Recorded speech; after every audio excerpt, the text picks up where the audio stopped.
看样子看好我们城主的人不多啊。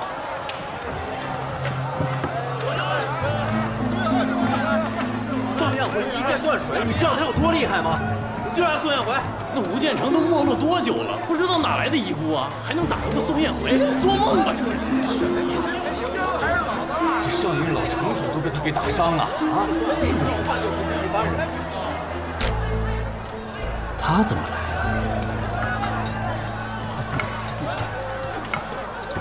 哎呀，哎呦，这位公子看着有些眼生，可是头一次来我们天下方，算是第2次来了吧？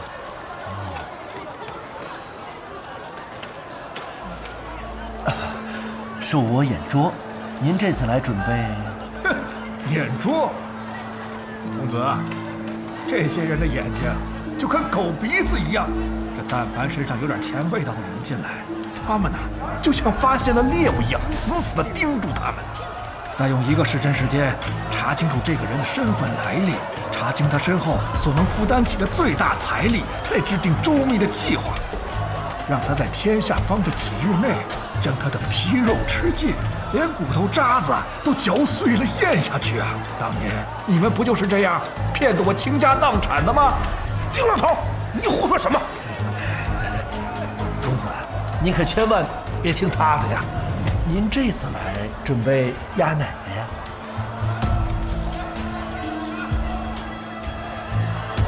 我对你们这儿的赌局没有任何兴趣，我只是比较好奇，上面这些代表什么？啊，这个呀，是如今江湖上的一件大事。吴建成遗孤卓越安要挑战无双城城主宋彦回啊！您可以买卓越安赢，1赔1，您押100两，他要是赢了，您可以得200两；也可以押宋彦回赢，他要赢了，100两可以得300两。当然，还可以买他们2个不分胜负啊！若是您猜对了，也可以得200两。为何买宋彦回赢？赢的比较多。哎，像你这种天真无知的年轻人，还是趁早回家去吧。这赌场啊，不是你这种羔羊该来的地方。哎，你，公子，因为啊，下注的人看好他赢的人比较少，毕竟上一任无双城城主在卓越安面前已经败下阵来，这宋彦回的名气也并不比刘云起高多少啊。原来如此。不过更重要的是，大家都喜欢听故事。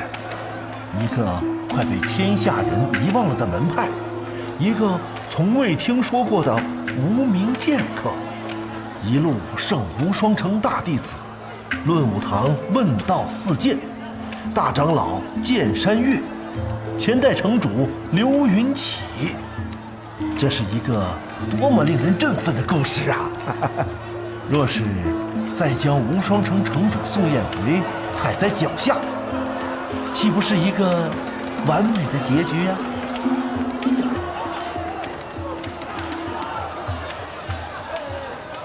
怎么个赌法？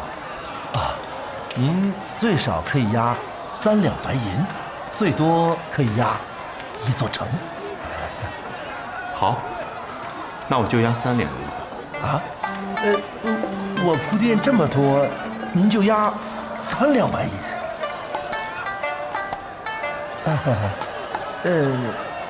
那您赌谁赢呢？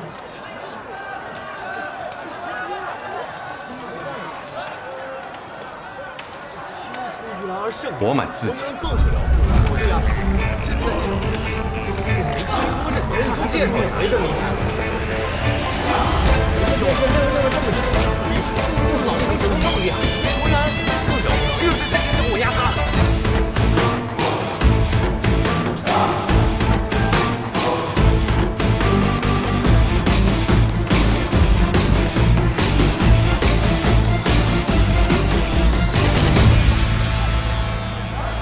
他一直知道我在看他，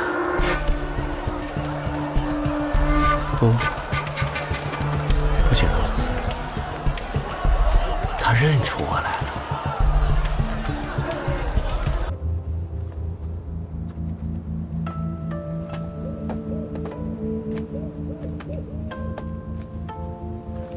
你说这里发生的一切是顺势而为，还是有人早有布局啊？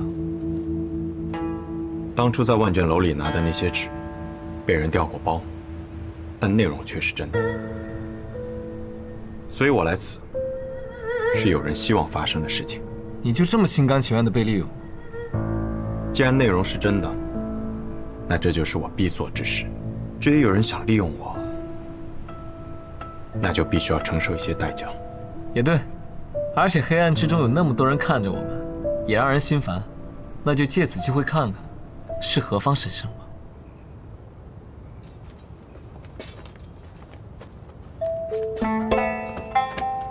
神医，你的宝贝已经带来了，多谢。那是啊，想到你铁定会要用到它，就算不是要打架，也可以遮遮雨啊。那这个就先给神医，拿着防身。好。周公子，最近你这个名气蛮大哦。哼，我以为来看热闹的就我一个人呢。命都要不保了，还看什么热闹？还好我这次出门前眼皮一直跳，一直跳，就多做了几手准备。不过是来了几个小鬼罢了，我们什么阵仗没见过？这区区无双城的内乱，堂堂暗河大家长竟也如此轻敌，你仔细闻一闻，有什么不对的？有股淡淡的花香味。这个季节，四怀城中开什么花？这四怀城又不是雪月城，哪有那么多风花雪月的？花香，我这一路上啊，酒香肉香倒是不少。是毒。确实是毒，不过现在还不明显吧？等到一会儿花香浓郁，如坠百花丛中之时，就是你们任人宰割的良辰吉时了。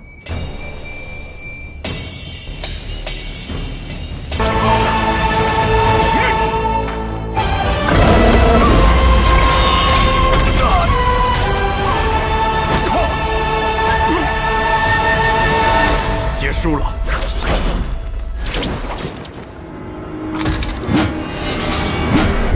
玉如意，好纯粹的剑气。师傅，这剑匣怎么自己还会动？方才并不是剑匣自己动的，是你自己在不经意间催动了无双剑匣。这2天，我只是教了小无双一些基础的内功心法。方才那玉如意是否改变了下方的战局？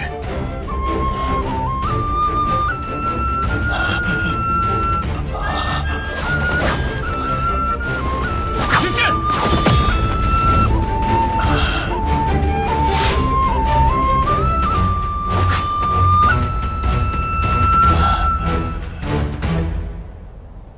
我现在杀气已退，剑势不在。你若此刻对我出剑，我必败无疑。我知道，可我绝不会趁人之危，只希望公子能留我师父一命。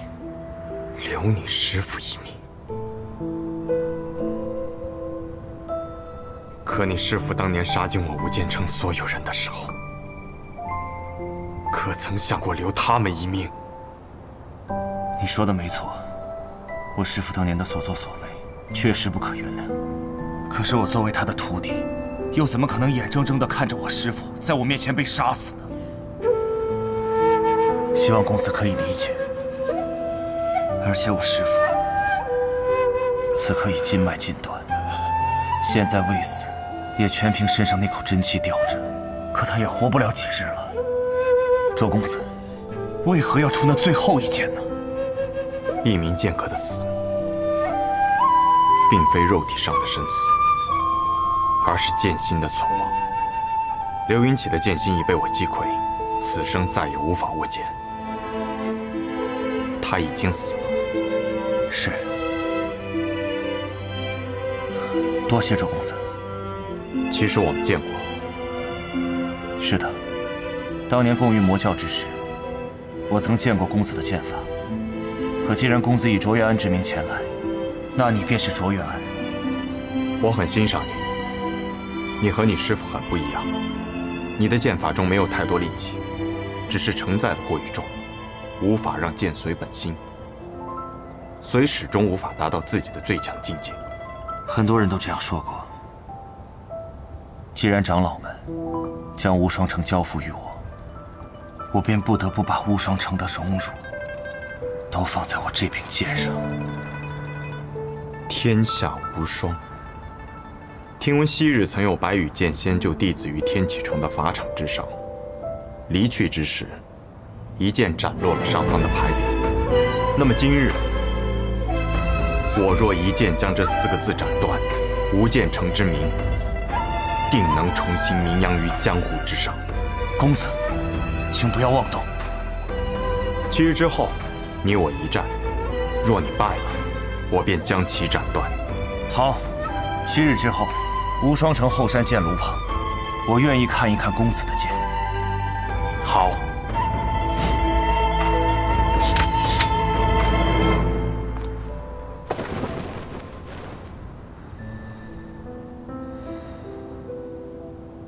这小子换了个名字，行事作风就像变了一个人似的。问剑无双城也就罢了，竟然还将老城主打成了残废，太嚣张，太霸道了。早点如此，我们早就踏平3家了。是啊，宇哥向来是最不喜欢出风头的，可这一次全天下都在讨论这个无剑城少主卓越安。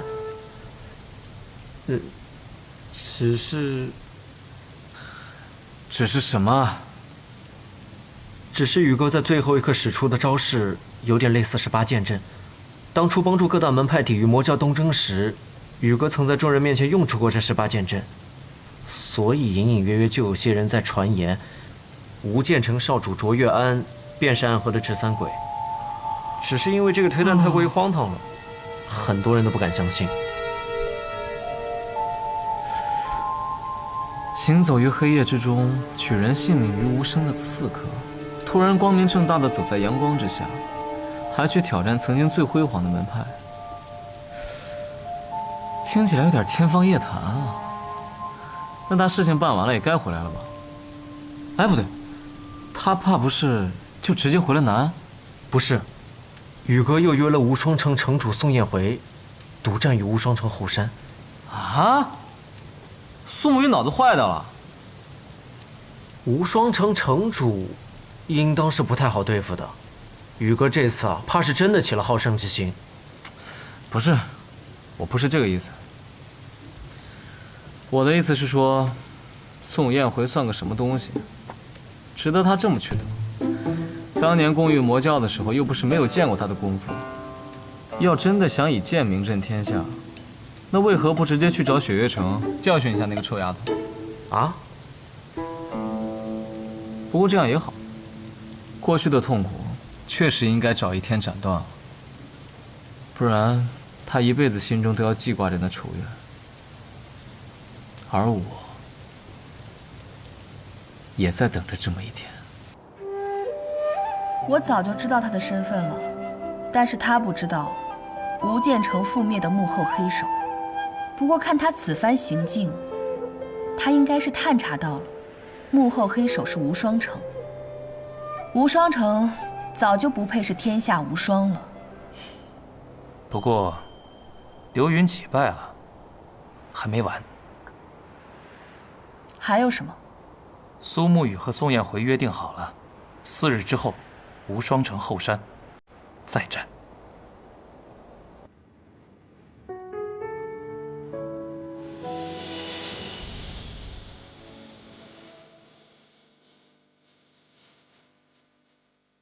或许真正的复仇是该屠灭无双城，而我不想。我知道阿爹你也不想，毕竟无双城也并非都是刘云起之为，而以杀之上也永无止境。你做得很好，我的孩子。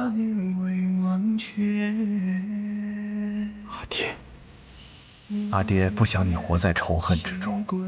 此剑债了，以后你就只做你自己，不必再背负这些过去的恩怨了。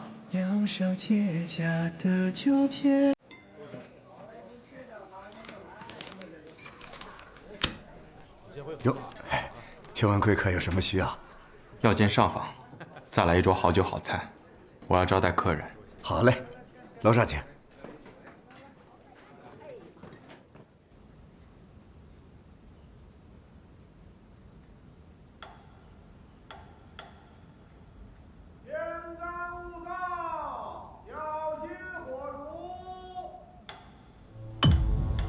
已经很晚了，终于来了。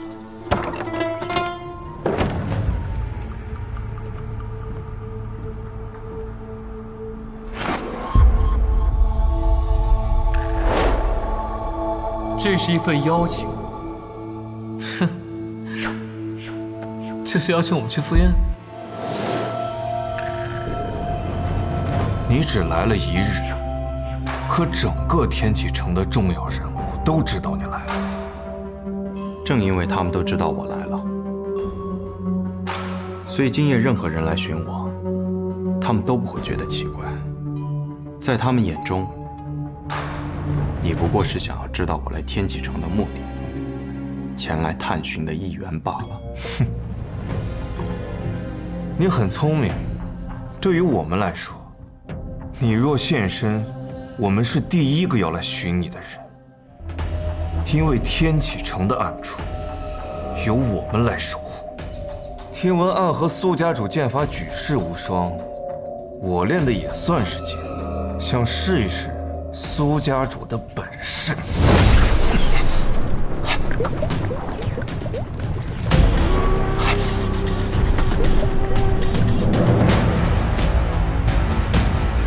我的剑，不是所有人都有资格试，至少你得在我的面前握住自己的剑。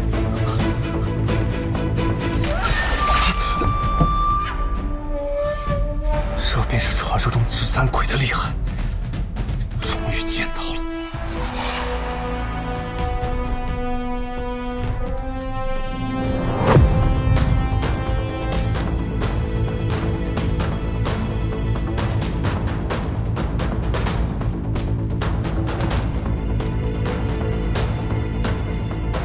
天启城影宗第1护卫团，鹰眼，站在暗河背后的是影宗。我是鹰眼首领乌鸦，奉宗主之命前来见你。我已经在外面等了许久，有很多人经过了这里，但都没有上来。看来暗河执三鬼之名，仍对他们有几分震慑。不过影宗前来寻我，也似乎合情合理。毕竟你们护卫的是黑夜中的天启。方才你说奉宗主之命，影宗宗主义母，宗主的大名不敢直呼。洛清扬的师傅，我知道他。洛师兄之名在我们影宗已经是一个禁忌了。接下来，今夜便到这里吧。你何意啊？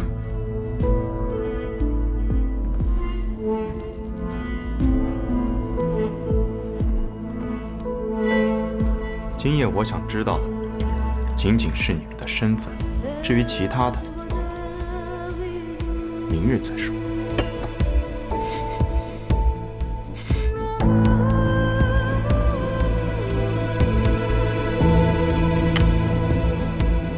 影宗，看来需要欠个人情了。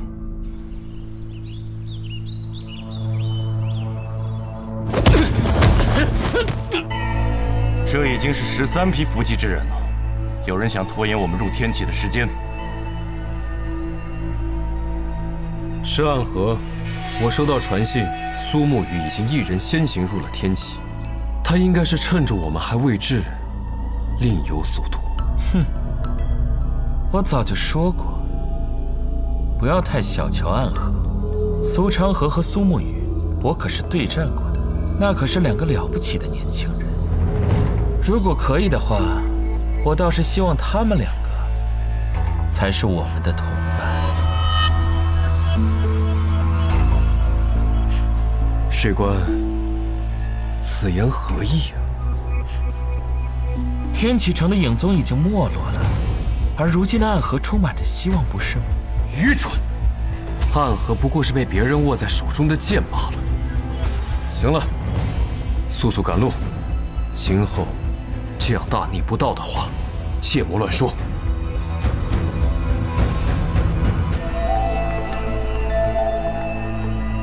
他们不想做执散鬼和送葬师，只想做苏昌河和苏沐雨。其实我也一样，我想做的只是苏恨水，不是水官。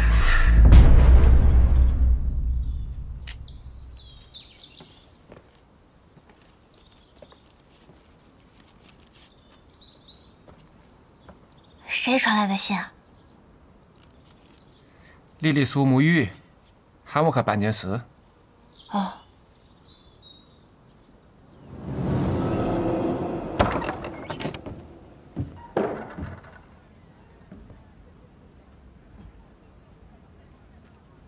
不是说第2日来，我等你多日了。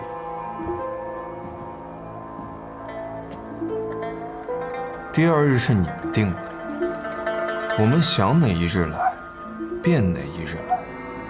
3日之后，宗主请你赴宴，悄悄的来，不要被任何人发现。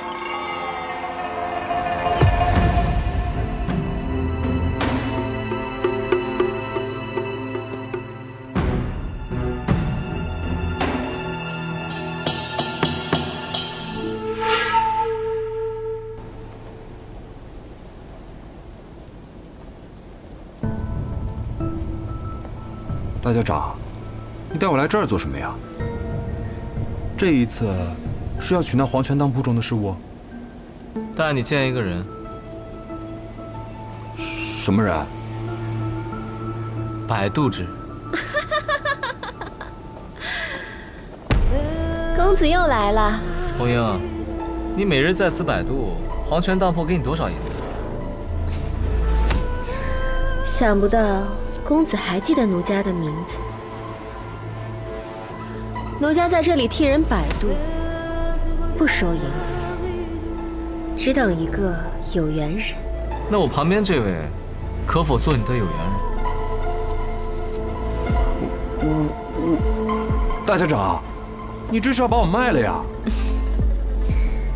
公子可知，奴家所说的有缘是何意呢？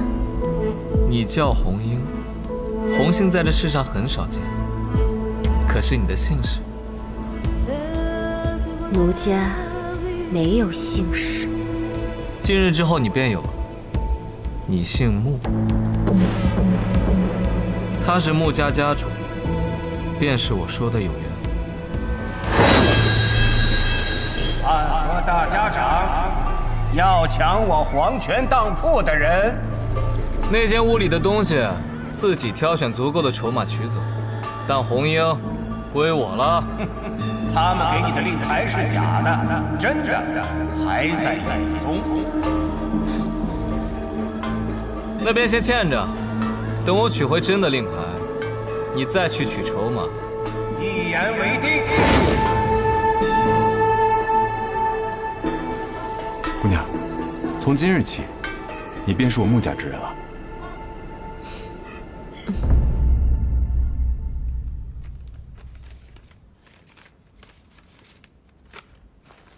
原来影宗的敌营是琅琊王小若风，他召集的天启寺守护和内卫司夺走了影宗的权利，所以当时影宗给三官下了命令，让大家长亲自出手对付唐阿老爷，也是为了引唐灵月离开天启城，再借我们之手除去唐灵月，替他们抹去一个劲敌。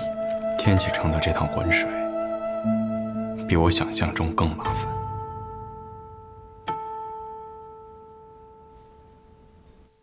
你的身份，这样日日从那里撕离，难道就不怕被琅琊王他们发现吗？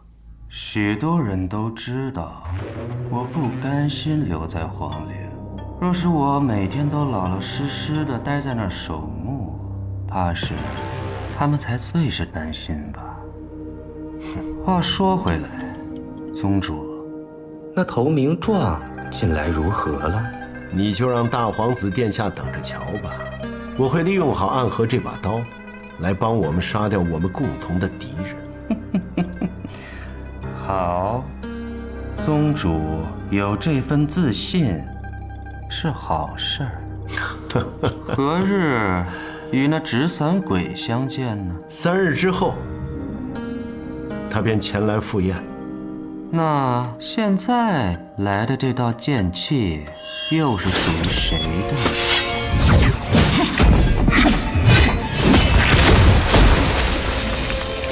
剑气强绝，杀气却是暗藏。一柄凶悍至极，一不留神便会反噬己身的剑。孙无虞，你大胆！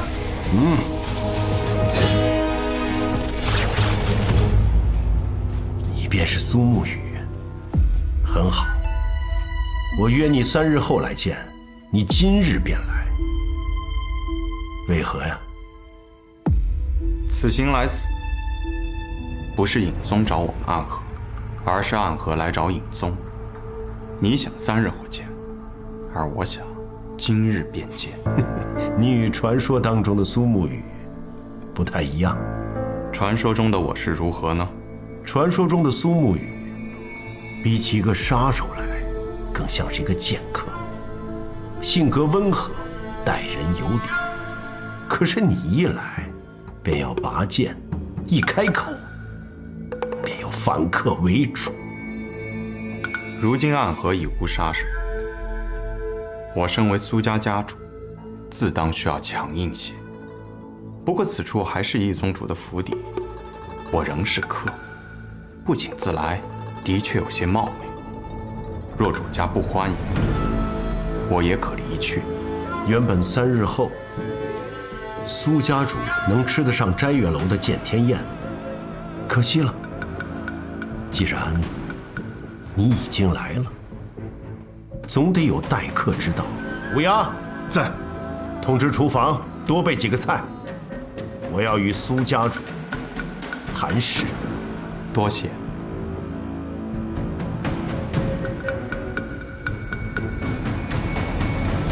来，苏公子，请。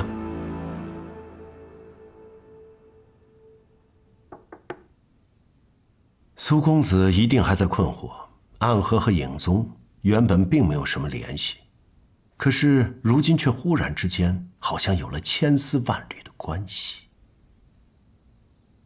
暗河的任务都是提魂殿下派的，我们一直认为是江湖上有人出了高价，找提魂殿下了杀人的单，却没想到是尹宗下派的。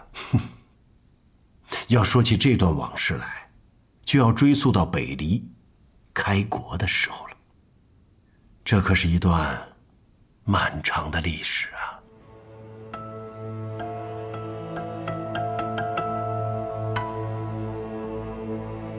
可如今执掌暗河的苏昌河，以及我，和几百年前的隐卫团没有任何关系。我知道，你们是无名者，身上流的并不是暗河的血。你错了，如今的我们才是真正的家人，而我们要选择自己的路。还是太年轻了，看来你们什么都不知道。比如说万卷楼。万卷楼，没错，就是万卷楼。暗河几百年来都归属于影宗，常人无法寻到的暗河的宗门地址，暗河遍布于天下的各大诸朝基地，还有你们的真实身份，你们每个人的武攻和弱点，以及画像，都藏于影宗之内。一旦你们叛离，那这些信息便会出现在江湖之上，身上沾满鲜血的杀手们。放眼望去，这个江湖上全是你们的仇家。到那个时候，你们都将成为被追杀的对象。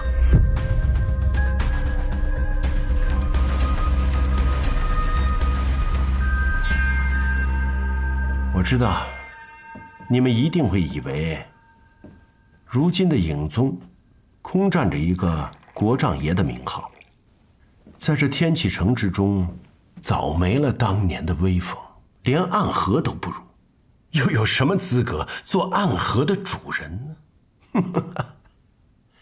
可是，只要我愿意，我便能毁了暗河。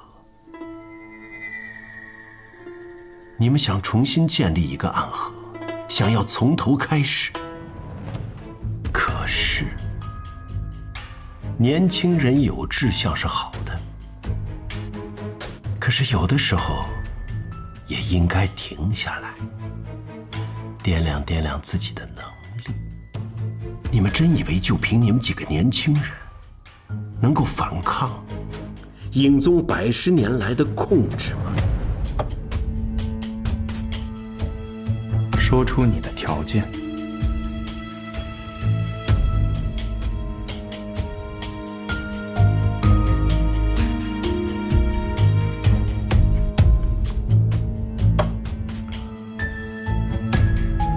让你们来天启城，是需要你们帮我杀人。谁？琅琊王萧若风。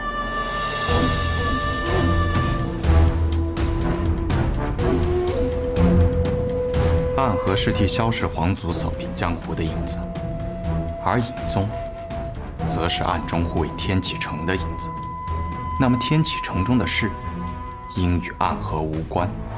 琅琊王身为萧氏皇族，刺杀他，违背二者所护卫的理念。这个任务不是影宗应当做的，而是宗主的私心。既是私心，那便需要交换筹码。你想要什么筹码？你方才说的那些，都要从这个世界上彻底消失。暗河和影宗从此以后无关。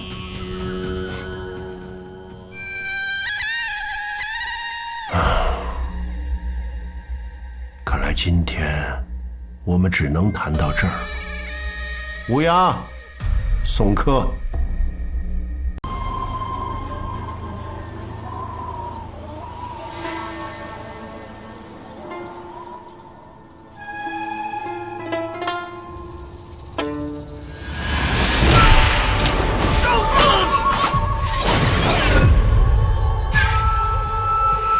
之间，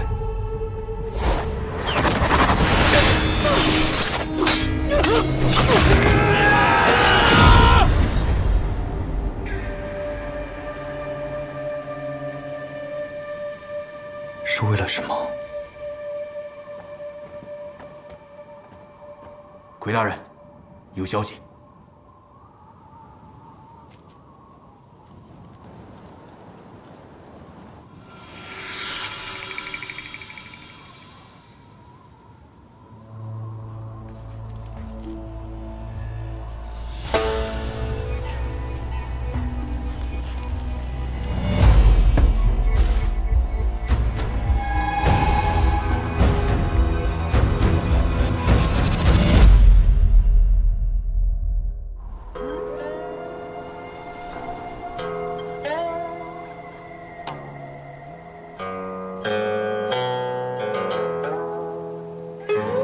白雪却嫌春色晚，故传庭树，作飞花。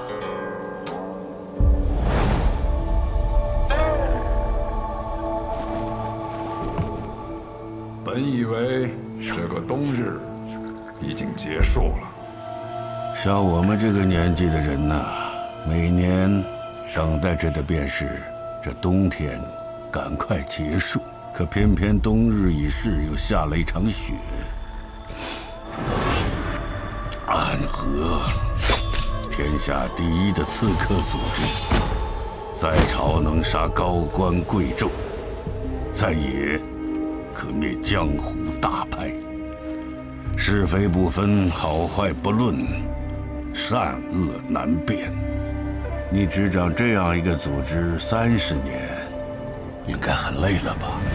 我已经是个老人了，若不是因为一些执念，我会觉得我身上的血已经冷了。30年前，你我大战一场，不分胜负。我们约定，我要回去执掌暗河，你要辅佐唐老太爷重振唐门，直至30年后再一决雌雄。好，我隐居这寥落城多年，也该活动活动筋骨了。我可一直等着今天呢。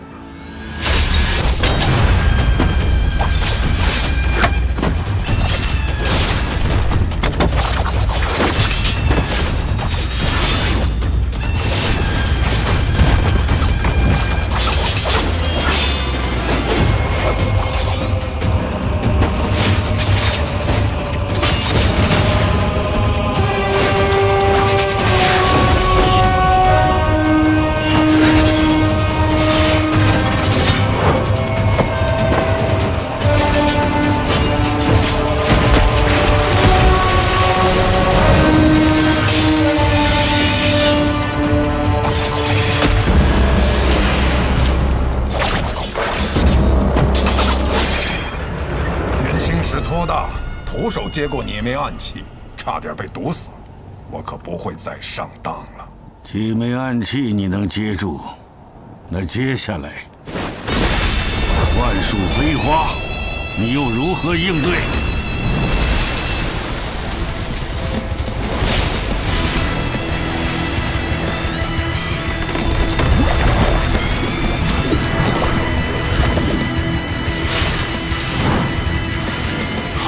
一招万树飞花，许久没有如此尽兴的一战了。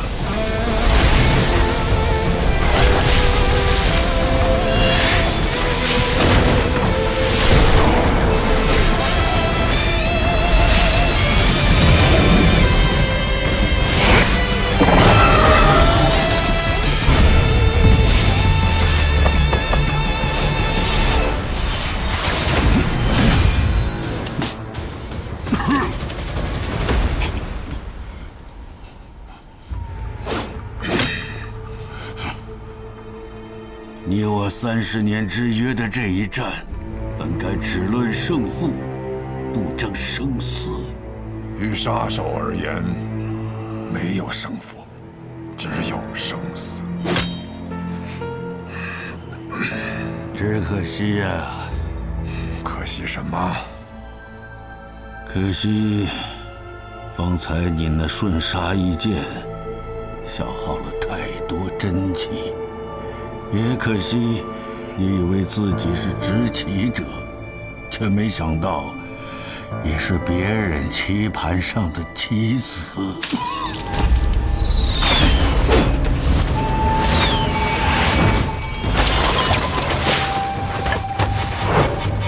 罗玉，不是跟你说过这是我自己的事，不用你插手吗？有人想趁你和唐二老爷决战之时，对你不利。一石二鸟。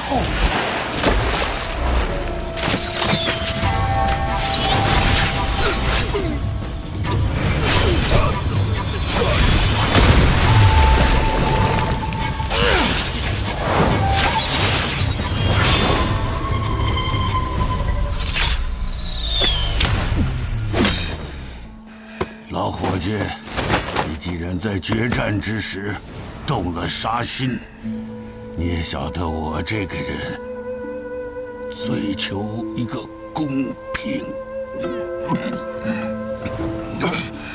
雪落一枝梅，黄泉路上，我会歇歇脚，可别让我等太久。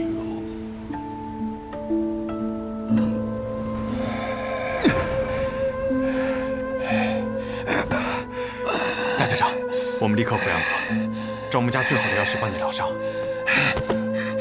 不能回安河。苏、木、谢，你说他们三家等我受伤这个消息，等了多久了？刚才那些暗算我的人，根本就是他们的人。可去钱塘城，我在那里有一个故人，是药王辛百草的小师叔。找到他，他叫白鹤怀。明德11年初春，距离上一次引发江湖浩劫的魔教东征已经过去了3年。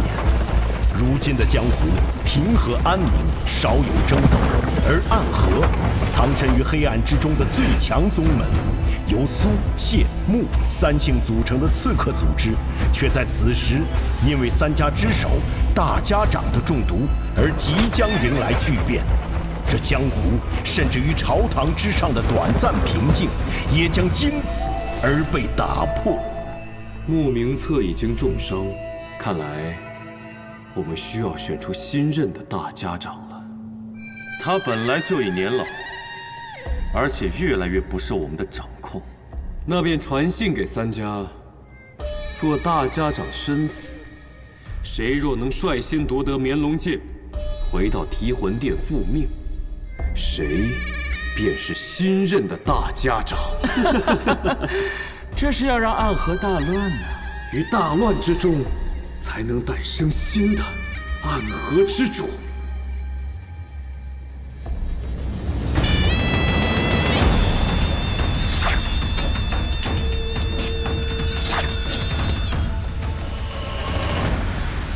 白鹤药府到了。你的谢银江，他们要来这里寻找名医。是啊，大家长身中奇毒，命不久矣。而此处就住着药王的隐居的小师叔。我们苏家老爷子说，希望这个小师叔可以不要出现，或者说从未存在过。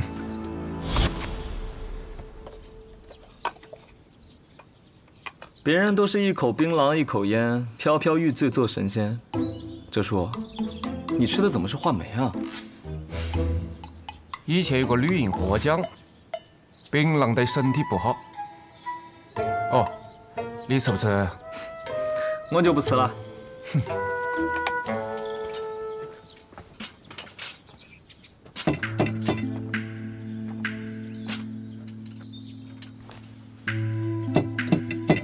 你什么时候变得这么有礼貌了？学苏沐雨啊，杀手临门，有礼有貌。可是这位神医似乎不太给面子啊。许是这位药王师叔年纪太大，耳朵背了，你要考得再响一点。师叔，你这是敲门吗？我看你是要杀人啊！我们不就是来杀人的吗？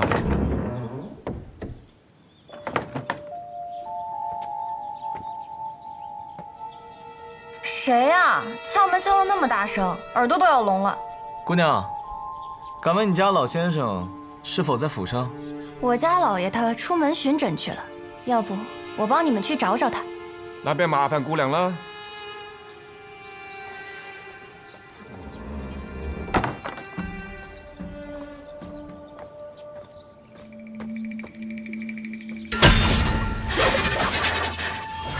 你干什么？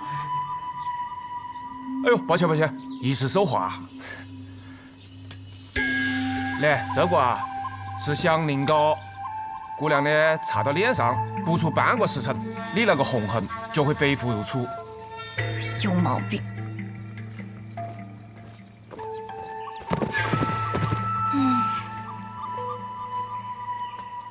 可以药蛇追踪的香宁膏，这种小伎俩也想骗过我？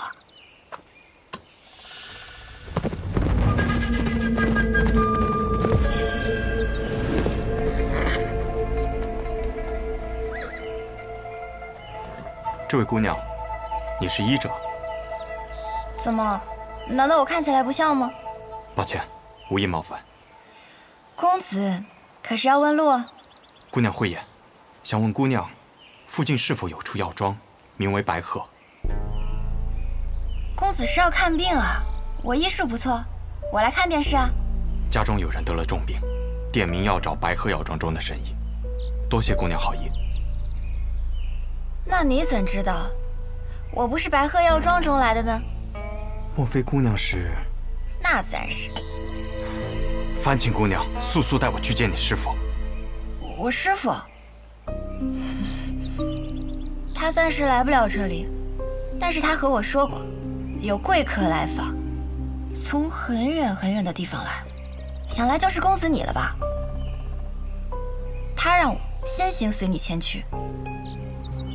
冒犯了，我需要赶时间，还请姑娘上马。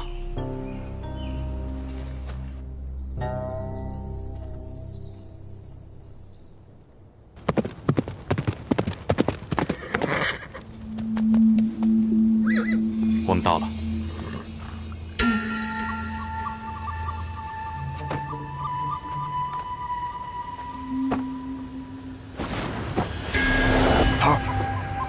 桃儿，你来的正是时候，大家长那边好像出了些问题。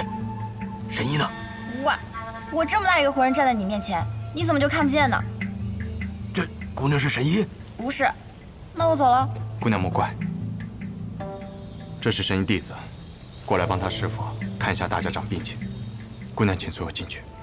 嗯。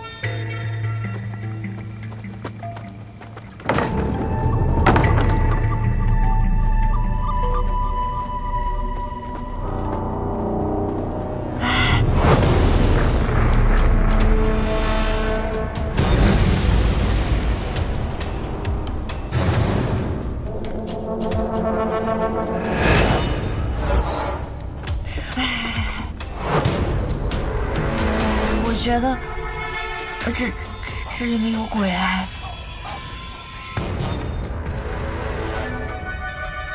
姑娘莫怕。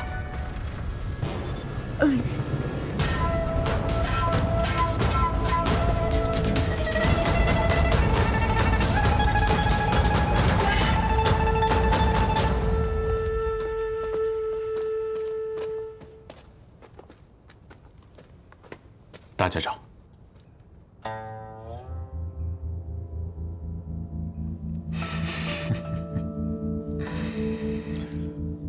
上次我见你的时候，你还是个流着鼻涕的脏孩子。我上一次见大家长时，大家长还是一个随时会准备拔刀的杀神呢。现在也随时准备着拔刀，不过头发白了而已。这手还是血红色的。行了，先诊脉吧，看看现在的大家长还能不能拔出刀来。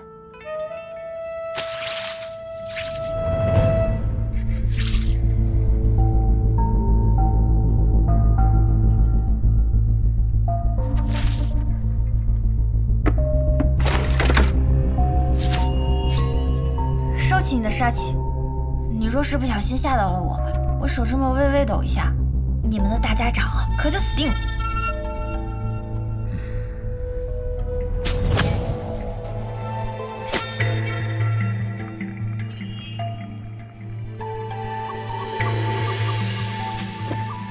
许了一枝梅。没错。你怎么做的还活着的？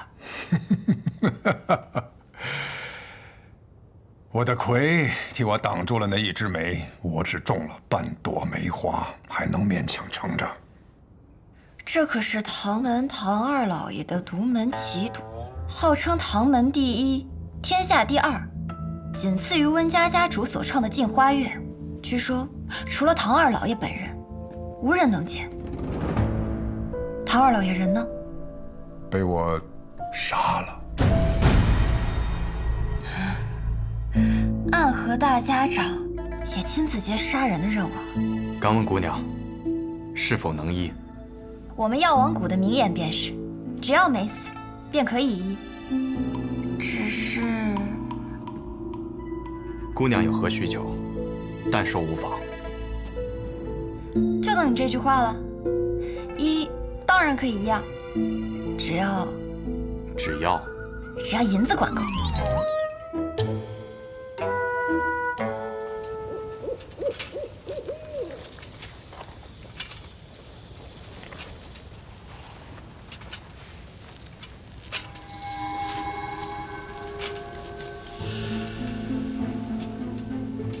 看来对方是识破了你的伎俩，这才走出了多久，就把这药瓶给丢了。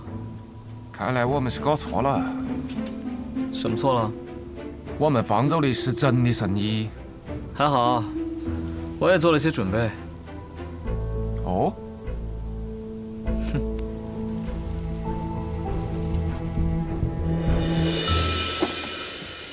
行了，你帮我找个住的地方吧。这来来回回的太麻烦了。不让你师傅再来看看了？我师傅，他早就入土为安了。你们怎么老想着要他从地底下爬出来啊？什么？药王的小师叔已经死了？沐玉，你错了，你眼前这位就是药王新百草的小师叔，药王谷一脉祖师，李宇珍的关门弟子白鹤怀。医者白鹤怀，见过暗河大家长。见过暗河的魁大人。魁大人，我肚子饿了。神医见谅，行走在外，哪有什么珍馐佳肴，只有这个了。无妨，有的吃就不错，总比在药王谷吃我师兄煮的药膳强。你是不是很好奇，我是如何看出来你的身份的？既然神医与大家长是旧识，想必也听说过我们。小时候师父为了哄我好好学医，便给我讲故事。他的故事里呢，经常出现一个叫做暗河的组织，由苏、谢、穆三姓家族组成。他们的统帅者便称作大家长，大家长座下有直属刺客团诸营，其中最强的12人以地支12校为代号，而他们的统帅者便是魁。今日我见到的这些人，他们以生肖为面，唯你戴血红恶鬼面具，随侍大家长左右。你不是魁，还能是谁？神医对我们的了解，比我想象中更深。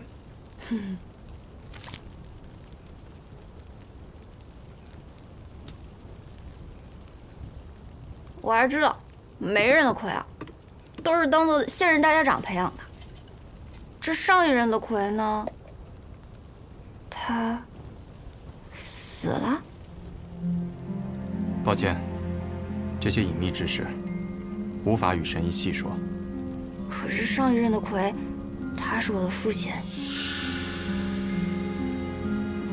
这也不能问吗？神医说笑了。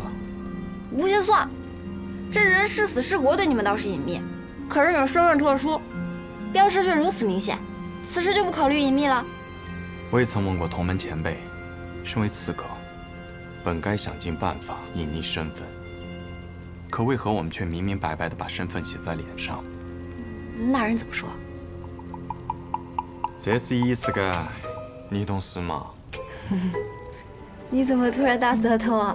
不是我大舌头，是他大舌头。我想起来了，难道我白日里见到的那个人，他便是你的同门？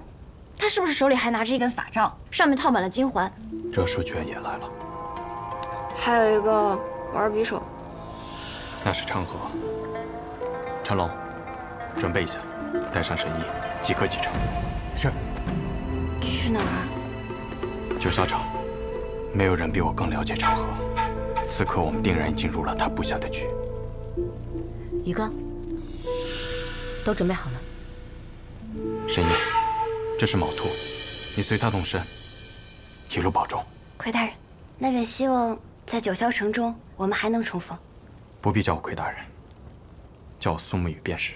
苏沐雨，还真是一个好听的名字。再见了。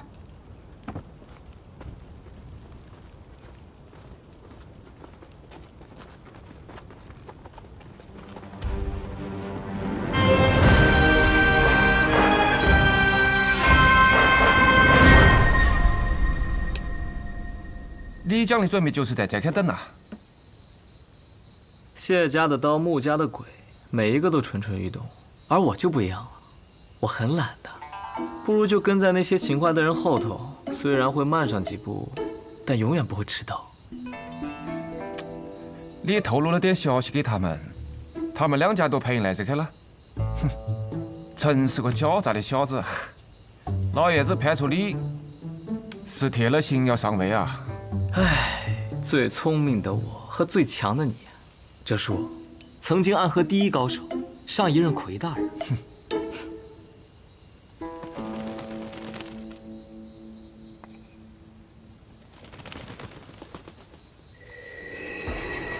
城郊废驿，那里的好戏快开场了。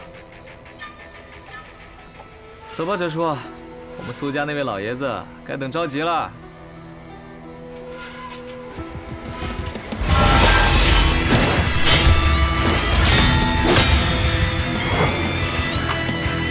不愧是大名鼎鼎的直三鬼，此线为界，还请二位不要逾越。谢家的紫靴鬼和刀阎罗不应该出现在这里。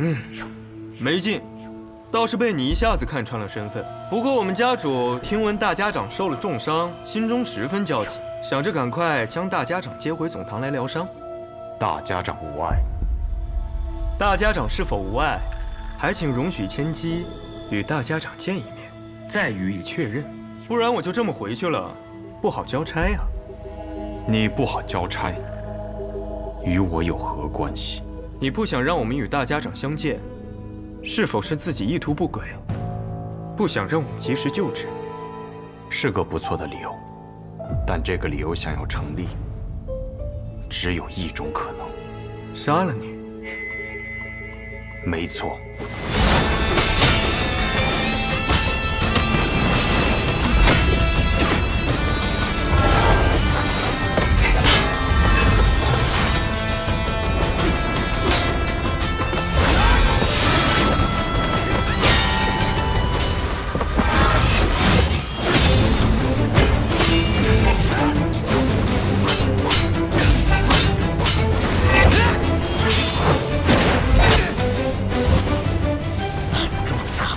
为何不敢一献？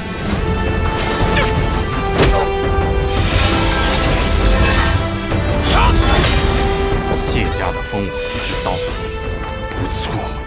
死！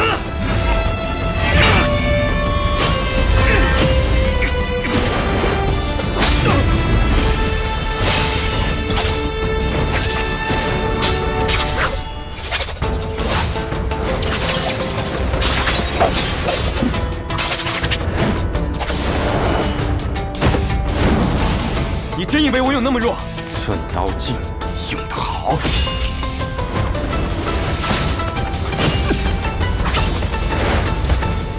回去告诉你们家老爷子，若及时收手，那么这段时间的事情，大家长可以装作无事发生；若继续这般执迷不悟，就别怪我们朱隐无情了。你今日是打算放过我们？暗河同门，皆是家人。走。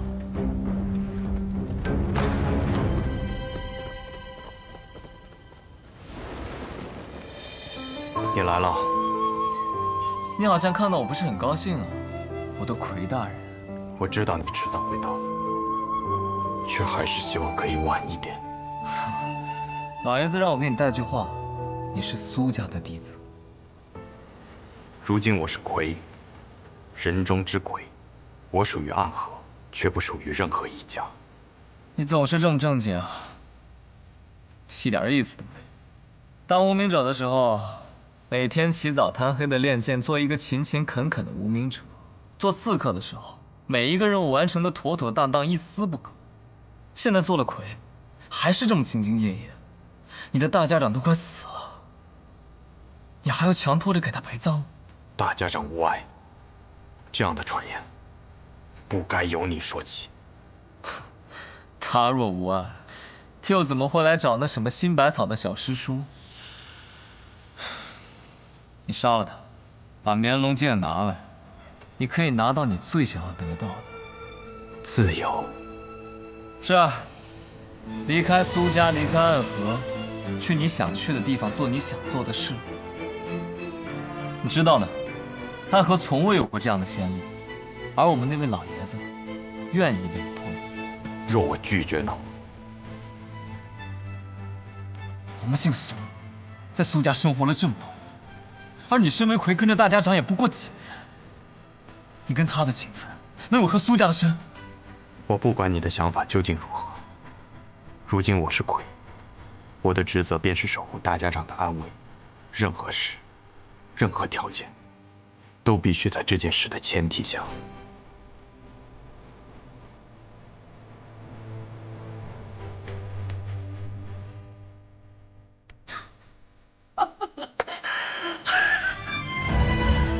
没错没错，就是这样。